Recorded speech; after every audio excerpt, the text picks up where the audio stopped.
Guys, ഇന്ന് ഞാൻ നിങ്ങൾക്ക് 60 കിലോമീറ്റർ സ്പീഡിൻ്റെ ഗുണമാണ് പറഞ്ഞു തരാൻ പോകുന്നത്. അതായത് നമ്മളൊരു അത്യാവശ്യം സ്പീഡിൽ പോകാൻ പറ്റുന്ന ഒരു റോഡില്ലേ, അത്യാവശ്യം നല്ല റോഡ്, അതായത് കട്ടറുകളൊക്കെ ഉള്ള കുറവുള്ള സ്ട്രെയിറ്റ് ആയിട്ടുള്ള നല്ല റോഡ്, ഇതുപോലെയുള്ള റോഡുകളിൽ നമ്മളൊരു 60 കിലോമീറ്റർ സ്പീഡിൽ നമ്മൾ വണ്ടി യാത്ര ചെയ്യുകയാണെങ്കിൽ നല്ല സുഖമായിരിക്കും കേട്ടോ.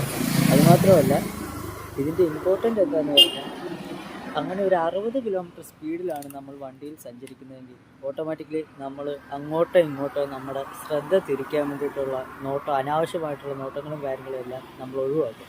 അല്ലാതെ വണ്ടി എപ്പോഴും ആക്സിഡൻ്റ് ആകും ആ ഒരു പേടിയില്ല. അതായത് 60 കിലോമീറ്റർ എന്നൊക്കെ പറഞ്ഞു കഴിഞ്ഞാൽ ഒരു അത്യാവശ്യം നല്ലൊരു സ്പീഡാണ്. എന്നാൽ തന്നെ പെട്ടെന്ന് ഒരാൾ വണ്ടിക്ക് മുന്നിൽ വട്ടം ചാടി എന്ന് പറഞ്ഞാലും ബ്രേക്ക് പിടിച്ചാലും വണ്ടി നിൽക്കാൻ പറ്റുന്ന ഒരു സ്പീഡ് തന്നെയാണ് 60 കിലോമീറ്റർ. അതുപോലെ തന്നെ അത്ര നോർമൽ സ്പീഡുമല്ല, എന്നാൽ തന്നെ വലിയ ഹൈ സ്പീഡുമല്ല. ആ ഒരു കിലോമീറ്റർ സ്പീഡാണ് 60 കിലോമീറ്റർ സ്പീഡ് എന്ന് പറയുന്നത്. അപ്പോൾ ഈ ഒരു കിലോമീറ്റർ സ്പീഡിൽ പോയിക്കഴിഞ്ഞാൽ നമുക്ക് ഇപ്പോൾ മറ്റുള്ള ആലോചനകളോ കാര്യങ്ങളോ അങ്ങനത്തെ ടെൻഷനോ കാര്യങ്ങളോ ഒന്നും വരുമല്ലോ. അതായത് 60 കിലോമീറ്റർ സ്പീഡിന് നേരെ താഴോട്ടാണ് നമ്മൾ വരുന്നതെങ്കിൽ എന്നാ പറഞ്ഞാലും നോർമലി നമ്മുടെ കൺട്രോളിങ്ങിലായിരിക്കുമല്ല വണ്ടി, നമ്മൾ ആ ഒരു സ്പീഡിലാണ് ചെയ്യുന്നത്.